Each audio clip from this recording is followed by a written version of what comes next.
हरियाणा का सियासी इतिहास। हरियाणा में मुख्यमंत्री बने कई नेताओं को जाना पड़ा था जेल। पंडित भगवत दयाल शर्मा, चौधरी देवीलाल, बनारसी दास गुप्ता, हुकम सिंह और ओम प्रकाश चौटाला ने काटी है जेल। हरियाणा से संबंध रखने वाले दिल्ली के मुख्यमंत्री अरविंद केजरीवाल वर्तमान में तिहाड़ जेल में बंद है। दिल्ली के मुख्यमंत्री अरविंद केजरीवाल को शराब घोटाले के मामले में तिहाड़ जेल में जाना पड़ा है और मूलतः वे हरियाणा से संबंध रखते हैं। इसी तरह से अगर हरियाणा के अब तक के 57 वर्षों के सियासी इतिहास पर नजर दौड़ाएं तो 11 नेता 25 बार मुख्यमंत्री बने हैं। इनमें से 5 मुख्यमंत्री ऐसे रहे हैं जिन्हें जेल जाना पड़ा, जबकि चौधरी बंसीलाल एक दिन के लिए पुलिस लॉकअप में भी बंद रहे थे।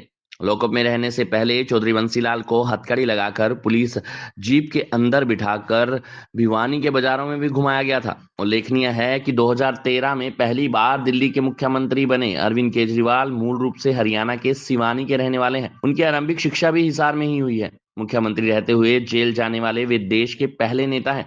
हालांकि हरियाणा में मुख्यमंत्रियों की कुर्सी पर रह चुके अनेक नेता स्वतंत्रता संग्राम और आपातकाल के दौरान जेल जा चुके हैं। गौरतलब है कि 1 नवंबर 1966 को हरियाणा का गठन हुआ और पंडित भगवत दयाल शर्मा हरियाणा के पहले मुख्यमंत्री बने। मुख्यमंत्री बनने से पहले पंडित भगवत दयाल शर्मा स्वतंत्रता संग्राम के दौरान कई बार जेल में गए। 2 बार हरियाणा के मुख्यमंत्री व 2 बार देश के उप प्रधानमंत्री रहे। चौधरी देवीलाल आजादी से पहले कारावास में रहे तो 1975 से लेकर जनवरी 1977 तक वे करीब 19 महीनों के लिए आपातकाल के दौरान भी जेल में रहे। 2 बार हरियाणा के मुख्यमंत्री बने बनारसी दास गुप्ता भी स्वतंत्रता आंदोलन के समय अनेक बार जेल गए। अपने पिता चौधरी देवीलाल की ही तरह चौधरी ओम प्रकाश चौटाला को भी आपातकाल के दौरान करीब 19 महीने तक जेल में रखा गया था। मीसा के अंतर्गत 1975 से लेकर 1977 तक चौटाला जेल में रहे।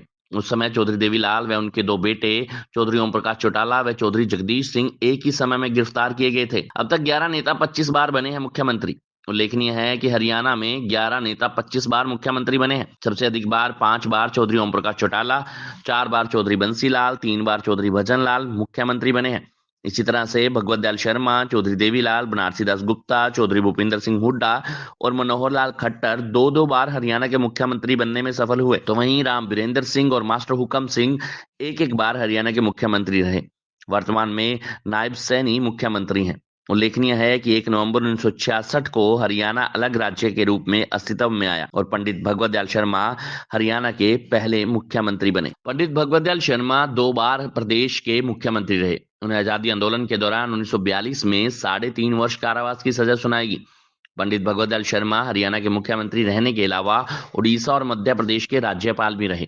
पहली बार 16 साल की उम्र में जेल गए थे चौधरी देवीलाल। जी हां, पूर्व मुख्यमंत्री चौधरी देवीलाल ऐसे राजनेता थे जो विभिन्न आंदोलनों के चलते कई बार जेल गए। साल 1930 में मात्र 16 साल की उम्र में चौधरी देवीलाल पहली बार जेल गए। ब्रिटिश सरकार के कट्टर समर्थक कल्लुआना गांव के जमींदार लूनाराम के खिलाफ संघर्ष छेड़ने के लिए देवीलाल को जेल में भेजा गया। उस समय देवीलाल पर 5,000 रुपए का जुर्माना लगाया गया था और जुर्माना न दिए जाने की स्थिति में 1 वर्ष के कठोर कारावास की सजा सुनाई गई। चौधरी देवीलाल ने जुर्माना देने से मना कर दिया और कारावास का विकल्प चुना। मार्च 1931 में गांधी इरविन समझौते के तहत उन्हें जेल में रिहा कर दिया गया। ब्रिटिश हुकूमत के दौरान ही किसानों के हकों को लेकर आवाज उठाते रहे हैं चौधरी देवीलाल। जी हां, 1933 में फिर से गिरफ्तार किया गया। इसके बाद साल 1942 में चौधरी देवीलाल ने भारत छोड़ो आंदोलन में भी हिस्सा लिया और 5 अक्टूबर 1942 को उन्हें चौटाला गांव से गिरफ्तार कर लिया गया। पहले उन्हें हिसार जिला जेल में रखा गया और बाद में सेंट्रल जेल मुल्तान में स्थानांतरित कर दिया गया। वे अक्टूबर 1943 तक जेल में रहे। 1971 में चौधरी देवीलाल ने किसान विरोधी नीतियों का विरोध व संघर्ष के लिए किसान संघर्ष समिति का गठन किया। इस दौरान आंदोलन लंबा चलाया और 1973 में उन्हें फिर से गिरफ्तार कर लिया गया। उन्हें पहले सिरसा जेल में रखा गया, फिर अंबाला में भेज दिया गया। 4 अक्टूबर 1973 को हरियाणा उच्च न्यायालय के आदेश पर चौधरी देवीलाल को रिहा किया गया। 25 जून 1975 को राष्ट्रीय आपातकाल की घोषणा के बाद विपक्ष के अनेक नेताओं को आंतरिक सुरक्षा अधिनियम के अंतर्गत गिरफ्तार किया गया। इसी कड़ी में 25 जून 1975 को चौधरी देवीलाल को भी मीसा के अंतर्गत गिरफ्तार कर लिया गया और 28 जनवरी 1970 तक चौधरी देवीलाल हरियाणा के विभिन्न जेलों में रहे। एक दिन के लॉकअप में रहे थे चौधरी बंसीलाल। जी हां, वर्ष 1977 के विधानसभा चुनाव में चौधरी देवीलाल के नेतृत्व में जनता पार्टी को 75 सीटों पर जीत मिली थी और चौधरी देवीलाल पहली बार प्रदेश के मुख्यमंत्री बन गए। मुख्यमंत्री बनने के बाद से ही चौधरी देवीलाल ने अपने तेवरों से स्पष्ट कर दिया था कि वह बंसीलाल द्वारा की गई अनियमितताओं के खिलाफ कड़े कदम उठाएंगे। चौधरी बंसीलाल के खिलाफ कई केस दर्ज हुए थे, लेकिन जांच में किसी भी केस में चौधरी बंसीलाल के खिलाफ कोई सबूत नहीं मिला। भ्रष्टाचार के एक मामले में चौधरी बंसीलाल को 24 अगस्त 1977 को उनके घर से गिरफ्तार कर लिया गया। तब हथकड़ी लगाकर बंसीलाल को भिवानी के बाजारों और गलियों में घुमाया गया था। के बाद उन्हें लॉकअप में लाया गया, जहां सारी रात बंसीलाल ने लॉकअप में ही काटी और अगले दिन 25 अगस्त 1977 को उन्हें कोर्ट से जमानत मिल गई। अपने पिता चौधरी देवीलाल की तरह उनके बेटे चौधरी ओम प्रकाश चौटाला को भी आपातकाल के दौरान कारावास काटना पड़ा था। 5 बार हरियाणा के मुख्यमंत्री रहे चौधरी ओम प्रकाश चौटाला को आपातकाल के दौरान 25 जून 1975 को गिरफ्तार किया गया।